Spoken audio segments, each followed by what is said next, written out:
स्वागत है आप सभी स्टूडेंटों का जेएमबी स्टडी भारत में। तो आज हम स्टडी करते हैं अंगद सर के साथ कक्षा 9वीं की गणित के अध्याय 7 त्रिभुज का। ये त्रिभुज का भाग नंबर 13 है, जिसमें हम जानेंगे प्रश्नावली 7.1 के भाग 3 में प्रश्न क्रमांक 5 और 6 का संपूर्ण हल। इससे पहले यदि आपने हमारे चैनल को सब्सक्राइब नहीं किया है तो सब्सक्राइब कीजिए, ताकि इसी प्रकार की सभी वीडियो आपको सबसे पहले मिल सके। तो आइए अब हम देखते हैं प्रश्न क्रमांक 5 और प्रश्न क्रमांक 6 क्या कहता है। तो अब हम देखते हैं प्रश्नावली 7.1 का प्रश्न नंबर 5, जो इस प्रकार से है। रेखा L कोण A को समद्विभाजित करता है और B रेखा L पर स्थित कोई बिंदु है। BP और BQ कोण A की भुजाओं पर B से डाले गए लंब हैं। देखिए आकृति 7.20 में तो दर्शाइए कि त्रिभुज APB सर्वांग सम होंगे त्रिभुज AQB की। सेकंड दिया है BP बराबर BQ है, अर्थात बिंदु B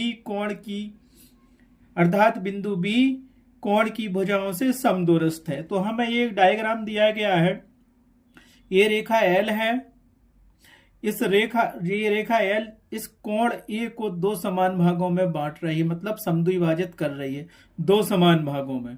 ठीक है, इसी रेखा पर एक बिंदु B स्थित है, जो BP और BQ कोण A की भुजाओं पर B से डाले गए लंब है। मतलब ये बिंदु B से डाले गए लंब है, तो यहाँ पे 90 डिग्री का एंगल बनाते हैं।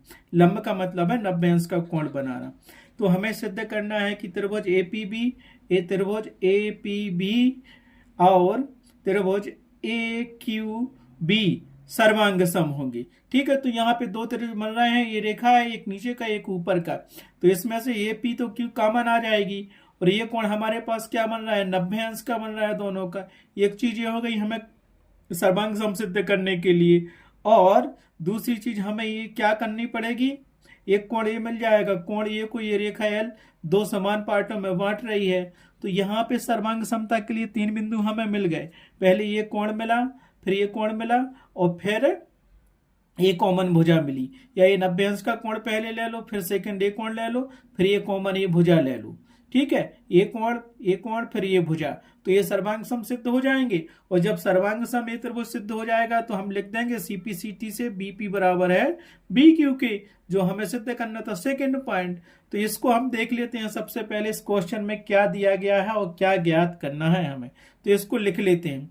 सबसे पहले हमें जो क्वेश्चन दिया गया है उसको अच्छे से समझ लो, उसमें क्या क्या दिया है वो लिख लो, और क्या ज्ञात करना है वो लिख लो, तो आधा क्वेश्चन सॉल्व हो जाता है।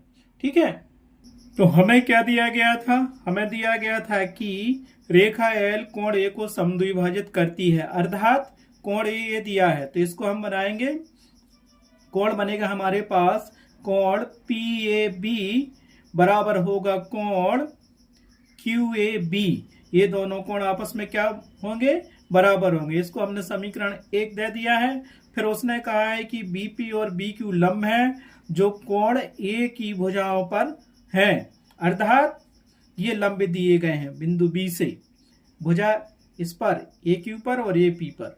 तो यहां से हमें 90 अंश का कोण मिल रहा है, तो यहां से मिलेगा हमारे पास कोण APB, ये 90 अंश का मिलेगा, और यहां मिलेगा AQB, ये कोण 90 अंश का मिलेगा। तो ये हो गया बराबर समीकरण, इसको हमने 2 मान लिया।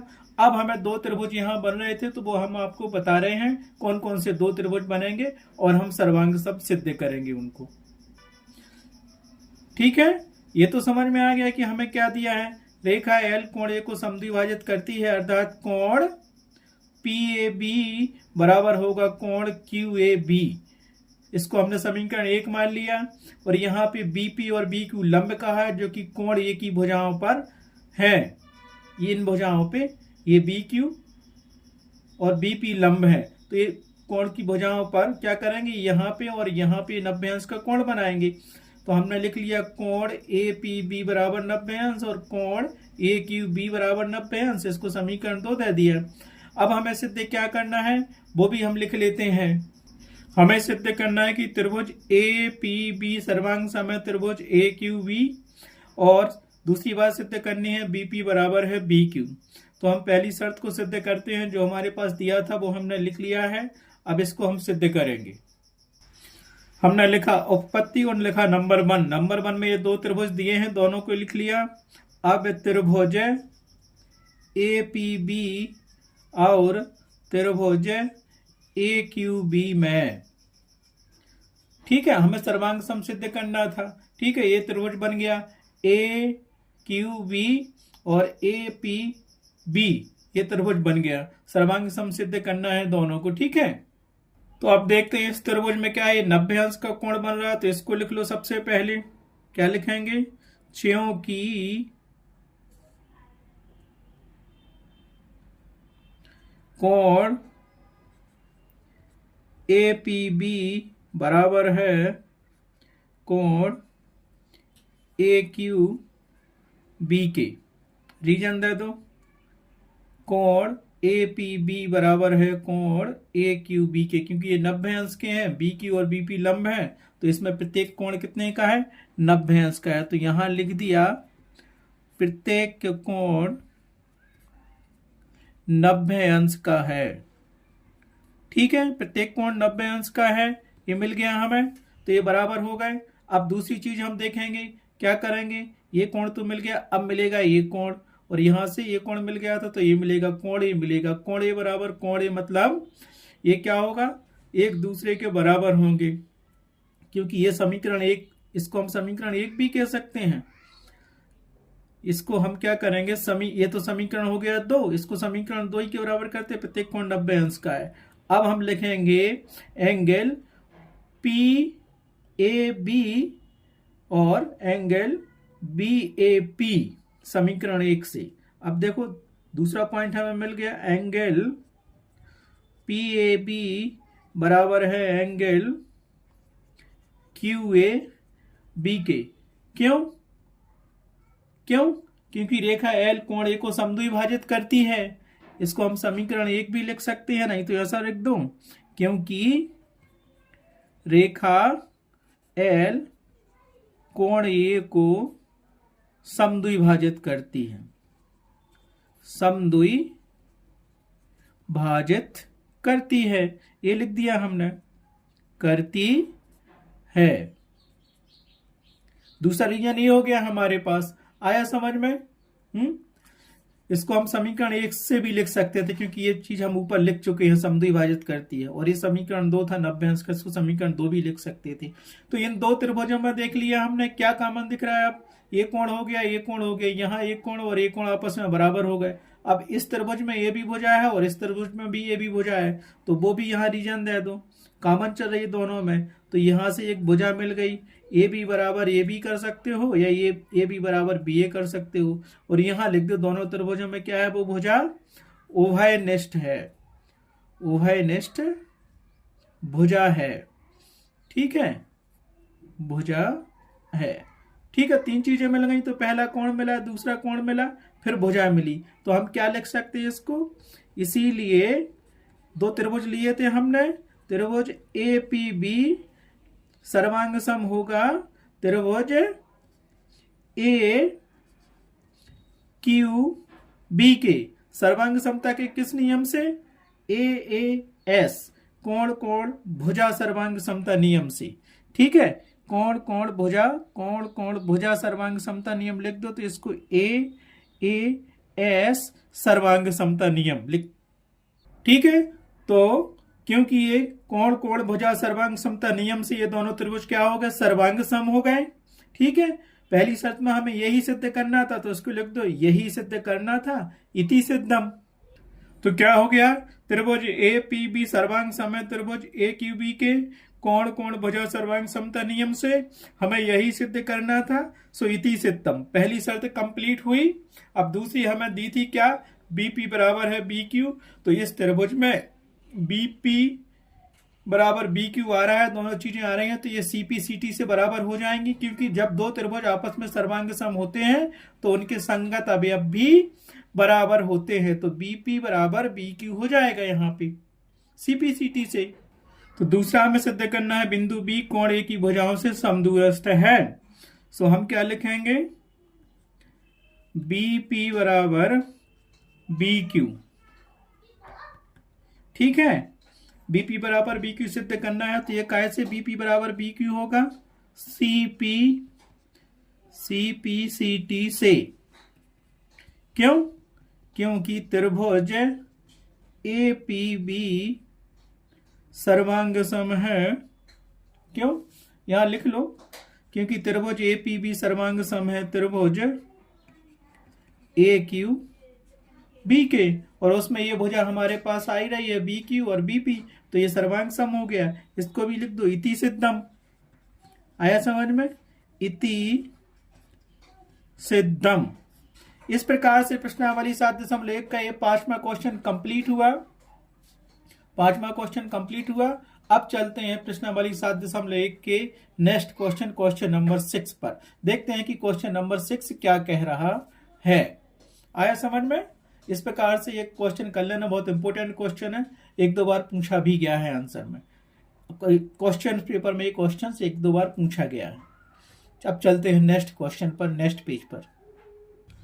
अब प्रश्नावली 7.1 का 6वां क्वेश्चन कहता है कि आकृति 7.21 में, ये आकृति दी है 7.21 में ए सी बराबर है ए ई के, ए सी बराबर है ए ई के।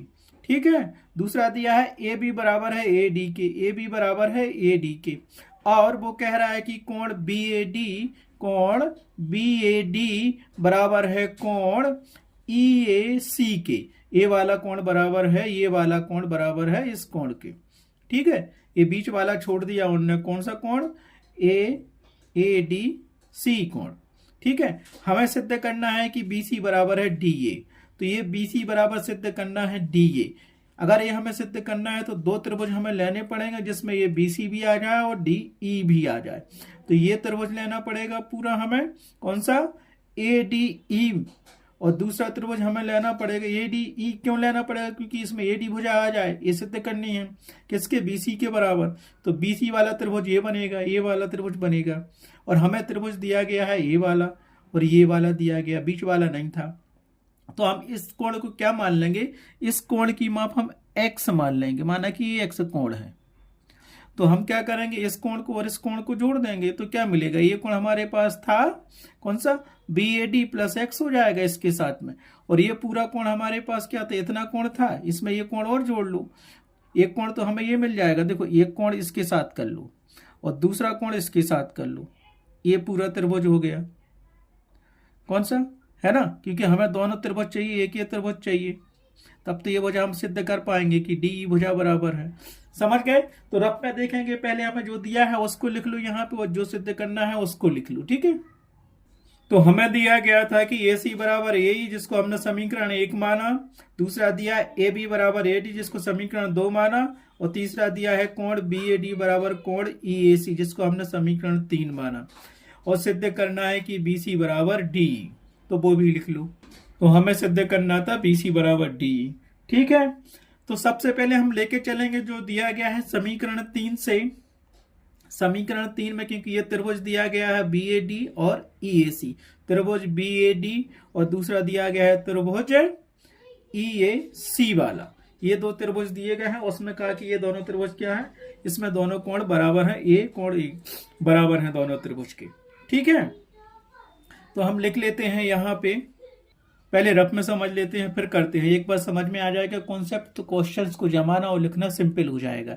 ठीक है, तो हमें यह दिया गया था कोण बी ए डी, कोण बी ए डी, ए वाला त्रिभुज दिया गया है, तो इसको हमने लिख लिया कोण बी ए डी बराबर क्या दिया था, कोण ई ए सी, ई ए सी, ए वाला त्रिभुज कोण ई ए सी, यही दिया गया था। और हमें सिद्ध क्या करना था कि बी सी बराबर डी। अब देखो, इस त्रिभुज में जो दिया गया है बी ए डी, इसमें बी सी तो है नहीं है, हमें बी सी सिद्ध करना है, तो इतना और जोड़ना पड़ेगा इस त्रिभुज में, तो ये त्रिभुज क्या बन जाएगा, ऐसा वाला त्रिभुज बन जाएगा। ठीक है, और दूसरा क्या दिया था, ई ए सी, कोण ई ए सी। ठीक है, और हमें सिद्ध करना था कि डी, बी सी बराबर है डी, तो डी यहां तक आया, तो इसको भी ये जोड़ना पड़ेगा इस त्रिभुज में, है ना। तो ये त्रिभुज हमें नया त्रिभुज लेना पड़ेगा, लेकिन उसके बीच में जो ये गैप है इस त्रिभुज और इस त्रिभुज के बीच में जो गैप है ये वाला कोण DAC, इसको हम मान लेंगे कि x है। माना कि ये कोण कितने अंश का है, x अंश का है। तो हमारे पास फिर त्रिभुज क्या मिल जाएगा, ये पूरा त्रिभुज ले लो यहां तक। ठीक है, तो हम क्या करेंगे, माना ये तो त्रिभुज हमारे पास ये बना था, तो हमने माना क्या माना कि कोण DAC बराबर x है। तब इतना हमने मान लिया DAC बराबर x है, तो हमारे पास तो ये त्रिभुज था BAD था। अब हम त्रिभुज लेंगे पूरा, क्योंकि BC बराबर DE सिद्ध करना है, तो BC आएगा इस पूरे त्रिभुज में। क्या लिखोगे, कोण BAC बराबर आएगा ये वाला एंगल और ये वाला एंगल जोड़ देंगे, है ना। और दूसरा आएगा हमारे पास कोण EAD में इस त्रिभुज में, तो हमारे पास ये कोण आएगा और ये कोण आएगा, दोनों जुड़ जाएंगे। आया समझ में। तो हम लिख सकते हैं, क्या लिख सकते हैं, जो हमें दिया गया है BAD पहले उसको लिखो, ये तो हमने मान लिया। ठीक है, जो सिद्ध करना था। तो ये बन गया हमारे पास, एक कोण बन जाएगा तुम्हारे पास। क्या बनेगा, सिंपल सा कोण। फंडा समझाने के लिए यही है कि तुम्हारे पास अभी हमारे पास त्रिभुज क्या था, त्रिभुज BAD था, और दूसरा हमारे पास त्रिभुज था EAC त्रिभुज था और BAD त्रिभुज था। अब अगर इसमें दोनों तरफ क्या करेंगे, अभिगरीत लगाएंगे कि दोनों तरफ x अंश को जोड़ने पर ये पूरा कोण यहां से यहां तक कर लेंगे, तो ये कोण ही मिलेगा, एक कोण ही मिलेगा। तो इसको क्या लिख सकते हैं, देखो कोण BAD प्लस इसको कर लो कोण x, और बराबर ये हमारे पास था ये कोण EAC, और प्लस भी x कर लो। बराबर में हमने बराबर जोड़ दिया दोनों को, इसमें कोण x जोड़ा, इसमें कोण x जोड़ा, तो ये दोनों बराबर हो गए। ये पूरा काय के बराबर है, देखो ये कोण, ये वाला कोण है और प्लस x, क्या मिलेगा, कोण BAC। तो यहां से हमें क्या मिल जाएगा, कोण BAC, और ये मिल जाएगा हमें कोण, क्या मिलेगा, पूरा ये कोण जोड़ दिया तो मिल गया कोण EAD, क्योंकि ये D पॉइंट दिया है हमें, है ना। तो ये मिल जाएगा पूरा, क्या मिल जाएगा, इसको हम लिख सकते हैं कोण EAD में। बस ये दो त्रिभुज यहां मिल जाएंगे हमें। एक त्रिभुज मिल गया क्या, BAC, और दूसरा त्रिभुज मिल जाएगा हमें त्रिभुज EAD। इन दोनों को हम सर्वांग सम सिद्ध कर देंगे, तो बाद में हम क्या कहेंगे, इसमें भुजा आ रही थी BC, इसमें आ रही थी भुजा DE, और CPCT से BC भुजा और DE भुजा बराबर हो जाएंगी। इस प्रकार से क्वेश्चन सिद्ध हो जाएगा। तो अब चलते हैं मेन कॉपी पर, जो दिया गया है लिख लिया, जो सिद्ध करना है वो लिख लिया। अब देखो हम क्या करते हैं, तो यहां हम लिखते हैं कोण VAD बराबर है कोण EAC। ये हमें क्या है, दिया है, तो हमने लिख लिया कि दिया है। ठीक है, अब हम क्या करते हैं, ये इसके बराबर ये कोण दिया है इस त्रिभुज में, ये त्रिभुज बराबर है इस वाले त्रिभुज के। ठीक है, लेकिन ये बीच वाला एरिया छूटा है, तो इसको हमने मान लिया है कि कोण DAC क्या है, x अंश है, x से लिख लिया, कोण x है, इसको कोण DAC ना लिख के केवल कोण x से लिख लिया उसको। तो इसमें क्या करेंगे, हम लिख देते हैं, क्या लिख देते हैं, इसको हम लिख सकते हैं, बराबर में बराबर कोण जोड़ रहे हैं, तो हमें क्या मिलेगा, यहां से देखो कोण BAD प्लस कोण x बराबर होगा, इसमें भी जोड़ दो कोण EAC प्लस कोण x। ठीक है, यहां रीजन देना हो तो लिख दो, क्योंकि कोण x बराबर है कोण DAC के। ये हमने माना क्यों, समझ में आ जाएगा, देखते जाओ। अब ये पूरा कोण कौन सा बन गया, यहां देखो ये वाला कोण हमारे पास BAD था, है ना, और कोण x कहां है, DAC, कोण x है, तो ये पूरा क्या बन गया, कोण BAC। ऐसा क्यों किया, आप देखते जाना। तो यहां से इसको हम लिख सकते हैं कोण BAC, और बराबर ये पूरा कोण कितना बनेगा हमारे पास, ये कोण तो था EAC तो था ही, उसमें कोण प्लस x और कर दिया ये DAC, तो ये पूरा कोण क्या बनेगा हमारे पास, EAD बन जाएगा। ये वाला कोण और ये वाला कोण जोड़ दिया, तो हमें क्या मिल गया, ये कोण मिल गया हमारे पास EAD। इसको समीकरण दे दो 4। ठीक है, ये कोण बराबर हो गया इसके। तो हमें ये त्रिभुज दिया गया था, जैसे यहाँ दिया है, इसके हमने दो पार्ट बना लिए, क्योंकि हम त्रिभुज लेंगे ए बी सी में और दूसरा त्रिभुज लेंगे ई ए डी में या ए डी ई में। ठीक है, तो यहाँ से हम इसको कंपेयर करेंगे, सर्वांग समता सिद्ध करनी है, क्योंकि हमें बी सी बराबर डी ए सिद्ध करना है, तो हमें ये तो त्रिभुज लेने पड़ेंगे जिसमें बी सी आता हो और डी ए आता हो। तो अब हम त्रिभुज लेंगे, हम यहाँ क्या लिखेंगे, क्या लिए, हमने दो त्रिभुज लिए, ए बी सी त्रिभुज और ए डी ई त्रिभुज में। अब इसमें देखेंगे क्या क्या चीजें हैं जो सर्वांग सम होंगी। तो हमें देखो, सबसे पहले तो दिया गया था पहली कंडीशन की ए बी बराबर A D, so A B भुजा इसमें है और ए डी भुजा इसमें है, तो ये लिख दो, क्योंकि पहला पॉइंट तो यही मिल गया हमें। क्या लिखेंगे हम, ए बी बराबर है ए डी के, क्यों, ये हमें दिया गया था, तो बस सेम ऐसा ही लिखना है कि दिया है। ठीक है, क्योंकि ये दिया गया है। दूसरी चीज हम देखेंगे, हमें यहाँ पे क्या दिया था, ध्यान दो, हमें दिया था ए सी बराबर है ए ई के, ये भी समीकरण एक में दिया, ए सी बराबर है ए ई के, तो यहाँ ए सी दिया है और ए ई भी दिया है, क्योंकि इसमें ये कोण ए दिया है, ए ई, तो इसको भी लिख दो। तो इसको हमने क्या लिखा, हमें ये भी दिया गया था कि ए सी बराबर है ए ई के, तो इसको भी लिख दो क्योंकि ये दिया गया है, और इन दोनों त्रिभुजों में हमारे पास आ ही रहा है कि ए सी बराबर है ई के। अब देखो यहाँ से समीकरण 4 देखो, हमारे पास मिल रहा है कोण बी ए सी, कोण ए और एक कोण इसका ए, हमारे पास दोनों क्या है, कोण ए बराबर है। कैसे कोण बराबर है, तो पहले हमें देखना पड़ेगा यहाँ से, क्योंकि ये मिल रहा है कोण बी ए सी बराबर है कोण ई ए डी के।